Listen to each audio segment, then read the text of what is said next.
Welcome to Luca and Miguel. Enjoy the video. You begin by securing your data. Back up everything important because reset erases user files. Once done, make sure you're signed into an administrator account and that the laptop is plugged in power loss interrupts resets. Next, open Settings, go to System, then Recovery. This path leads to the Reset this PC option. It's the unified tool Windows provides for reinstall. Start now so you don't lose any unsaved work, and so the system can validate recovery options. Now you decide how thorough the reset will be.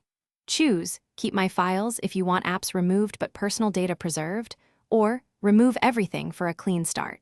That removes apps and files. Next, pick Cloud Download to get the latest Windows image, or Local Reinstall to use current system files for a faster process. Make sure BitLocker is suspended or you have recovery keys, and confirm which drives to reset, because that selection controls what is erased.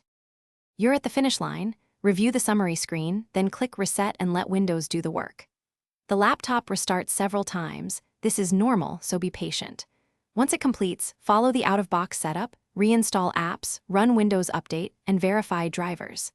If the reset fails or gets stuck, restart into the Windows recovery environment and try Startup Repair, or create a USB installation media to reinstall Windows. That USB method recovers systems.